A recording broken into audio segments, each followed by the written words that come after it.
Au cœur de la capitale économique ivoirienne, dans le quartier d'Angré, c'est l'heure de pointe pour ce restaurant.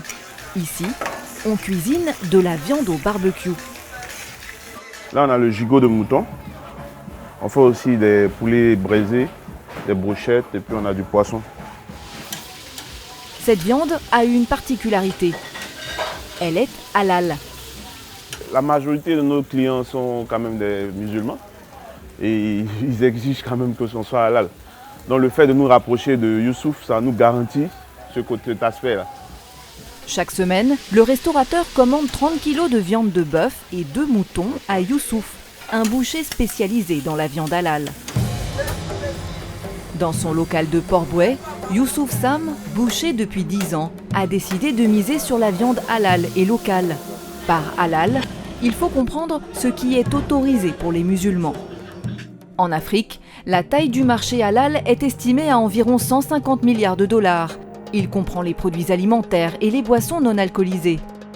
Avec 40% de sa population musulmane, c'est un marché en plein devenir en Côte d'Ivoire. Depuis quelques années, un organisme de certification a même vu le jour. Focus sur un marché plein de promesses.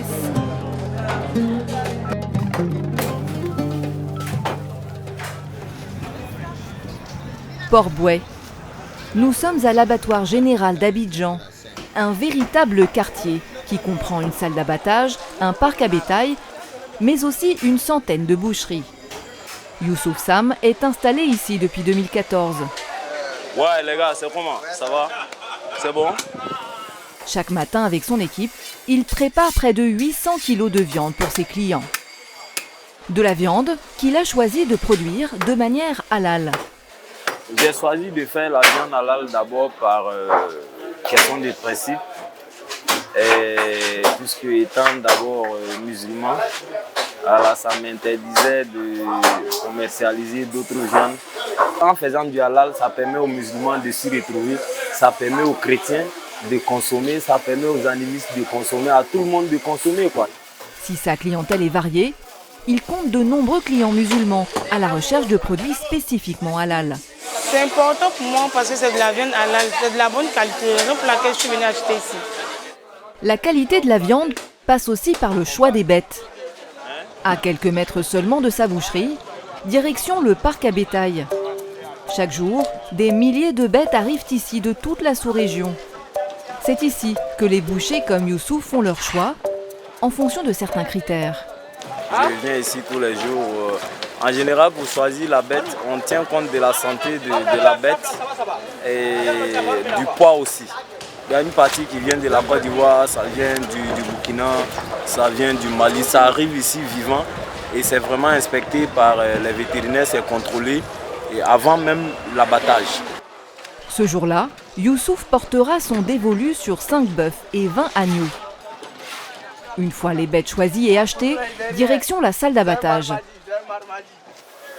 Monsieur Bamba, vétérinaire, est chargé de vérifier que les procédures sont respectées. Pour que la viande soit halal, l'abattage suit des règles précises. Pour toute saignée, il faut que l'animal fasse face à la Qibla. Voilà, à la Mecque. Voilà, pour que la viande soit halal. L'opération se déroule extrêmement vite. Les bêtes sont égorgées à la chaîne. La personne qui saigne l'animal prononce une sourate du Coran au même moment.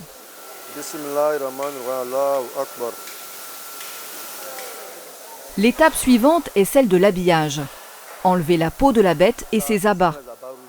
Le vétérinaire vérifie ensuite l'état du foie, des poumons ou encore du cœur de l'animal, afin de s'assurer qu'aucune maladie ne soit transmise à l'homme. On vérifie le côté sanitaire. Il faut que la viande soit consommable.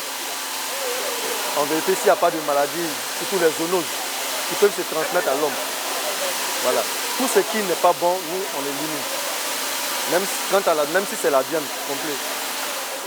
Si la viande est considérée comme propre à la consommation, elle obtient alors son laissez-passer. Ça, c'est le signe pour dire que c'est quitté à l'abattoir et ça a été contrôlé par des vétérinaires. Youssouf vérifie le bon déroulé de l'opération. Pour le travail effectué, il doit s'acquitter d'un forfait fixé par bête. Donc 2000 francs pour le mouton, le cabrou et pour le bœuf, c'est 17 000 francs. En moyenne, chaque jour, le boucher fait saigner 20 moutons, 10 agneaux, 5 bœufs et 5 chèvres afin de satisfaire la demande. Son chiffre d'affaires avoisine les 50 millions de francs CFA par mois. Retour à la boucherie, où il va désormais préparer ses livraisons. Des livraisons pour les particuliers, mais aussi pour de grandes enseignes de supermarchés. C'est quel un paquet tu es là faire comme ça? Hein? Avant-dernier. Norvège, c'est bon, hein, ça va dépasser. J'ai commandé un yang aussi, il arrive là, il va prendre. Le yang est là.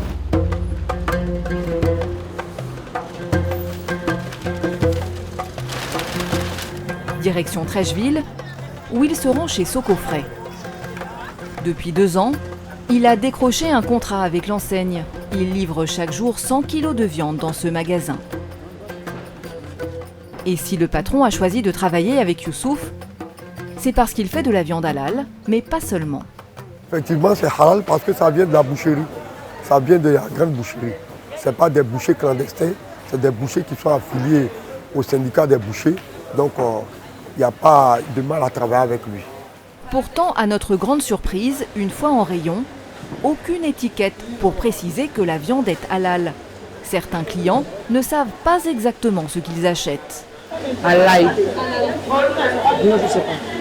Je ne sais pas si c'est halal, mais je sais que par rapport à eux, que c'est la viande de bœuf, par rapport à ce qu'ils disent, tant que c'est frais, c'est bon. D'autres acheteurs viennent ici précisément pour cette raison. C'est important que ce soit halal, parce que moi je suis une musulmane. Pourquoi il vient acheter de la viande ici? Dans les rayons, que la viande soit halal ou pas, elle est vendue au même prix et sans distinction. Un regret pour le boucher qui aimerait que sa viande soit davantage mise en valeur. C'est notre rêve, c'est notre combat que la viande puisse être étiquetée à la longue pour éviter que toutes les viandes se ressemblent. Si Youssouf espère toujours voir sa viande halal étiquetée, d'autres ont décidé de faire appel à des organismes de certification. Ce matin, cette boucherie reçoit la visite de Mohamed Bello, représentant de Halal Côte d'Ivoire. Wa alaikum salam. Ça va, alhamdoulilah. En créant son business halal, cette bouchère s'est rapprochée de l'organisme afin de recevoir une certification. Ici, on va vérifier comment la saignée est faite. Est-ce qu'elle est faite conformément à la norme halal? Donc on va vérifier d'abord l'animal, l'état de santé des animaux qui sont saignés, les bêtes, s'ils ne sont pas porteurs de gènes, s'ils ne sont pas malades et tout. Les poulets sont tués un à un en suivant un protocole précis, propre au halal.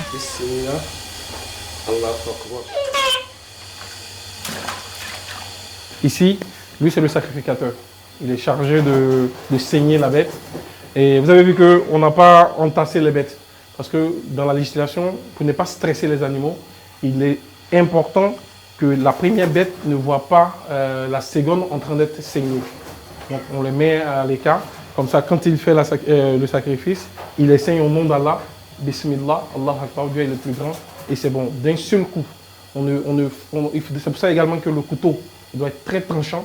De sorte que quand il passe une fois, c'est suffisant pour toucher la veine jugulaire et que l'animal meurt automatiquement, sans souffrir également. Grâce aux contrôles effectués par Halal Côte d'Ivoire, ces poulets peuvent ensuite être certifiés. C'était mon rêve de voir justement ça sur le marché, au moment où j'en avais besoin.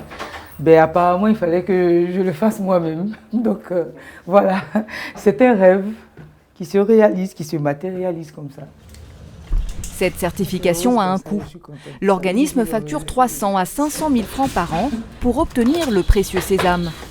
Mais ce n'est pas la seule dépense pour Rita. On a 30% de plus sur le prix de revient de l'aviculteur standard. On a 30% de plus qui vient s'ajouter en termes de dépenses. En matière de production halal, ça part depuis ce que vous faites manger aux animaux, comment vous les traitez dans vos poulaillers, jusqu'à la mise à dispo du produit sur le marché. La bouchère a malgré tout choisi de ne pas augmenter le prix de vente. Si on le répercute sur le prix, justement, on va porter un coup à la vulgarisation qu'on avait décidé de faire. Donc du coup, on reste là. Et puis bon, on compte sur le fait qu'on aura plus de personnes sensibilisées à la consommation du halal. Et voilà, on espère que ça va venir. Elle mise sur un marché du halal en pleine expansion en Côte d'Ivoire. Pour en être convaincu, il lui suffit de regarder à l'échelle de sa boucherie. Justement, en 2 ans d'existence, on a vu l'évolution. Et aujourd'hui, on est arrivé à un stade où il y a des clients qui, lorsqu'on n'a pas de poulet disponible dans nos fermes, ne mangent pas de poulet. On a au moins une 50aine de clients comme ça qui ne mangent rien d'autre que ce qui est certifié halal. Le halal ne s'arrête pas à la viande et le patron de l'organisme de certification l'a bien compris. Son objectif, certifier le plus de produits possible. Nous le retrouvons dans ses bureaux, toujours à Trècheville. Les gens ont tendance à croire que le halal, c'est juste la viande, mais non. Vous prenez par exemple des produits laitiers, il y a des émulsifiants qui sont utilisés pour permettre la conservation ou pour que ce soit caillé et tout. Et généralement, les gens utilisent de la gélatine. Et la gélatine sur le marché est à 90%, sinon même plus, de porc. Et donc, s'il y a du porc dans un produit, sachez que nous, musulmans, on ne peut pas le consommer.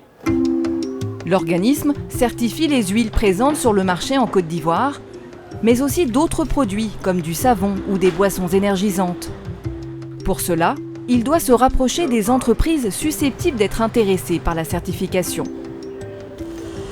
De son côté, Youssouf n'a pas encore reçu de label, ni par cet organisme, ni par un autre. Son souhait, que l'État encadre davantage la réglementation halal. Pour le gouvernement pourrait avoir un petit regard pour organiser ce milieu-là. Ça va aider vraiment les gens à savoir qu'est-ce que je mange dans l'assiette, qu'est-ce que je mange au restaurant, qu'est-ce que j'achète dans les grandes surfaces. Il est 8 heures. En attendant, il a choisi d'investir la toile et les réseaux sociaux afin de communiquer sur sa marchandise et la vendre. Un pari gagnant. Le boucher espère lui aussi que le marché du halal continuera de grandir en Côte d'Ivoire.